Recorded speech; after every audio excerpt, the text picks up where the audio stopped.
ñoo ngi nekk ak Aliou Sène nekk maire Patar sur Baol Times TV ñu bàyyi ko mu nuyoo ñi nga xam ne ñoom sax. asalaamaaleykum waa mbokki Baol asalaamaaleykum waa Baol TV ñu ngi leen di ziare bu baax di leen wax ne man la Aliou Sène maire de Patar membre de la coalition Diomaye président. waaw foofu la ñuy njëkkee yow waxtaan muy membre de la coalition Diomaye président loolu nan la demee jékki-jékki rek gis ko ci réseaux sociaux. waaw loolu moom xool li nga xam ne ni moo mën a defar réew mi rek ñu ànd ak projet bi comme la ma doon mébét gis naa ko foofu ñu yaakaar ne foofu lañ mën a liggéeyale sunu askan daal ñu jàppalante ak ñoom. mébét bi mooy li ngay mébét. waaw mébét mooy développer gox bi xale yi mën a am liggéey li fi nekk ci ay ressources mu mën a bénéficier ci réew mi xale yi mën a am liggéey ressources yi des ci réew mi CFA bi ñu seet nuñ ko liggéeyee loolu bokk na ci projet phare yi nga xam ne ni amoon naa yéene comme gis naa ko ci programme bi ma ñëw tàllal leen loxo ñoom aussi ñu ànd ci loolu ñu war a liggéey. ànd bi dafa am problème seen biir tax nga ànd bi wala. waaw loo xamante ni yu jigéen la ñu deful wala lan moo waral tey jii rek nga xëy suba gis ne Diomaye wala coalition Sonko bi ñu nekk ci ginnaawoo c'est-à-dire am projet boo xamante ni dëppoo na say gis-gis. waaw d'abord projet bi nekk na li nga xam ne comme moom laa doon mébét gis naa ko ci projet bi beneen bi itam manque de considération Benno Bokk Yaakaar itam nekk na benn part boo xam ne itam nekk na ci li nga xam ne nii déranger nañu foofu ndaxte comme dañoo projet yi nga xam ne moom la ñu waxante woon ak borom réew mi wax dëgg yàlla réaliser ko ci sama gox nekk na handicap manqué woon na daal. tey jii nii kon nan lañ fas yéene yow nga jëmmal fii li nga xamante ne mooy coalition bi. waaw taxawal ko liggéeyal ko ba ñu gagné nañu gagné woon ndax ñun moom gagné la ñu xam bi ñu yàlla dogalee ñëw ànd ak sunuy mbokk ak sunuy am di jàmm ak sunuy sympathisants local yi ñu wóolu ñu jox ñu local yi jox ñu localité bi ñu tudd Patar ñu gagné ko ñu ñëwaat ci coalition Benno Bokk Yaakaar ci législative yi gagné waat ko mais comme la ñu yaakaaroon ci ñoom gisuñu ko ñu gis ne projet bii daal li nga xam ne ni moom la ñu bëgg a defaree suñu gox mu ngi ci ñu daal di dem ànd ak ñoom daal ci liggéey bi. mu nekk mbir mu doy waar ndaxte ñëpp xamee woon na ko ci benn nekkoon ci membre clé ci biir département de Ndiarème xëy suba bàyyi leen si ñu jëm ci joŋante heure bi ñu ko defee surtout est-ce que yaakaaroon nañ ne ñoom dañ toppandoo sa ginnaaw wala nañ jéem a ñëwaat neexal la pour ñu jéem a ànd parce que loolu la xam ne. waaw effectivement il faut nga comprendre ne man ci mouvement àndu nawle suqali sunu dëkk Patar ak gox bi ci laa jotee mairie Patar man nekkuma membre de Benno Bokk Yaakaar alliance lañ ñu defoon bi nga xam ne gagné naa ci la ma président woo ne am na yéene liggéey ak man te comme li ñuy wax mairie institution lañu pour ñu mën ko développer ànd ak réew mi ci législative yi bi législative yi passé it sunu ànd foofu la nekkoon ñu investir ma ci seen liste bi législative yi passé ma gagné waat comme ni ma ko defee dama dem local gagné Benno Bokk Yaakaar laa gagné ñu dem législative ma gagné waat bi ñu xoolee ba ànd ne ba ànd bi foofu la mën a yem ñu yemale ko foofu ndax daal gis naa ne daal foofu la war a mën a yem daal. leen fàttali ñoo ngi toog ak sunu laaj bi ñu tuddee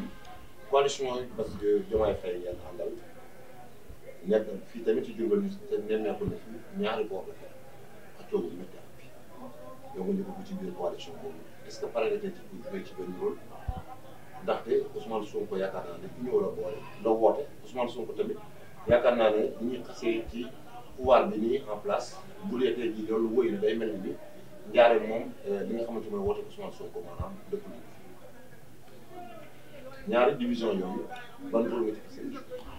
waa division boobu sax man moom vraiment yaa ma ko yëgal nii waaye daal bu fekkee ne am na ñun moom fédéré moo ñu war mooy boole position yëpp harmoniser leen ñu mën a gagné ndax ci booloo union ci la ñuy mën a amee doole comme ni ko tubaab yi di waxee l'union fait la force ci la ñu mën a amee doole bu fekkee am na it ñun moom liñ ci suñu rôle rek mooy woo ñëpp waxtaan ak ñëpp ba ñëpp jàmmoo ndax jàmmoo comme kii projet bi moom la laaj. képp ku ci nekk itam moom nga war a woote man moom maa ngi woo aussi ñëpp bu fekkee loolu am na maa ngi woo ñëpp ñu ñëw dóorandoo waxandoo benn wax jëfandoo benn jëf ndax moo ñuy may ndam fii daal incha allah au niveau du département de Diourbel moom am nañ yéene ne dinañ ko gagné largement sax la ñuy wax gagné moom nekkatul ay xalaat mais largement donc ñooñu ñëpp ñu ngi leen di woo ñëpp. ñi nga xam ne ni ñu ngi nekk ci coalition bi ñu joxante ay loxo fasantiku yëpp ñu mën a gagné daal. rajo moom mel ni da ngeen a lëkkaloo woon am benn kuréel boo xamante ne nii maire bi ba tey nekk ñu tuddee woon ko Mbayar waa Koki nekk ci wala nekk ci ak waa Ndiarène nekk ci ak yow ñi nga xamante ne nii tamit yaay jiite Patar kuréel googu fi mu ne nii mu ngi dox wala ba léegi. waaw effectivement kuréel googu mu ngi dox ndax dañoo fësantikoo joxante ay loxo juróomi maire yi nga xam ne nii ñoo bokk aw digg joxante loxo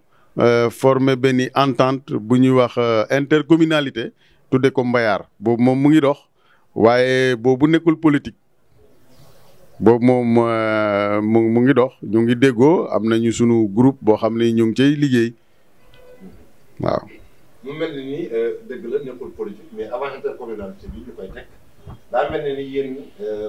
kii di Moussa Thiaw ak ki nga xamante ni mooy Modou Faye ak yow daan ngeen bokk ay gis-gis yu bari ci politique yaa dañu gis ci ndaje yu bari lépp leen defandoo ensemble ñu ko defandoo dafa mel ni cas bi dafa exceptionnel. waaw effectivement ñun ñooñu dañoo bokk ak Paline ñu ñëwee ci suñuy maire yi dañoo ñëw fekk fi ab groupe bu am doole muy groupe boo xam ne nguur gi moom moo yoroon maire yi ñu dëjjiti leen. ak seeni moyens yëpp ci la ñu gis ne daal war nañoo mën a joxante loxo ànd di liggéey ndax sunu communes yi ñoo digaloo ku ci nekk am na ak sa morom ab frontière ñu waxtaan loolu moo jur sunu intercommunalité boobu ngay gis noonu ñu ànd ci di dem ci ay ndaje yu bëri comme ñoo bokkoon nag fi ñu nekk bokk ay gis-gis moo taxoon chaque fois buñ doon def di concerté wu di waxtaan ba léegi waxtaan boobu itam. ñoo ngi ci di waxtaan di diisoo waaye nag fu mu toll nii bu jëmukaayu politique jotee aussi ku ci nekk am nga sa responsabilité seet la nga xam ne ni moo méngoo ak sa doxalinu commune vraiment nga nekk ca ndax bi ñuy falu it kenn ci mën naa nekk ne dañoo falu ba pare soog a doxal sunu ànd boobu waaye ba ñu falu ci sunuy commune ku ci nekk say moyen bopp nga jëloon ak say am di jàmm ñëw daane nguur gi ak maire ba fa nekkoon ak ay moyen am daal. jërëjëf bu dee am nga kàddu boo ci waaw li ma ciy dolli rek de mooy am yéene ci sunu gox-goxaat yi nga xam ne ni vraiment acte 3 de la décentralisation dafa manqué mesure d'accompagnement. moo tax mënuñoo def lu bëri loo xam ne lii état bi jàpp ci kon nag comme gis naa ne projet bii ñu jëm nii joxe nañ part bu am solo ci communes yi ci décentralisation bi wax dëgg yàlla loolu ñuy ñaan yàlla rek yàlla li ñu yéene mu mottale ñu sunu yéene ndax li ñu am yéene liggéeyal ko sunu askan ñu mën koo liggéeyal askan bi di woo bépp xale bu góor bépp électeur mu ñëw adhéré ci coalition bi ak sama naataango maire yëpp nga xam ne ni àndoon na ak ñoom itam ci yeneen i démarche di woo ñëpp ñu ñëw fekk si ñu ci coalition bi xam ne fii daal la mbir mi ne fii la liggéey bi nekk fii la développement bi ne fii la ñu joxe sunu cër kon nag maa ngi woo ñëpp képp ku nekkoon ab maire te mu nekkoon sama wóolare rek maa ngi lay woo nga ñëw fekk si ñu ci coalition bi jërë ngeen jëf.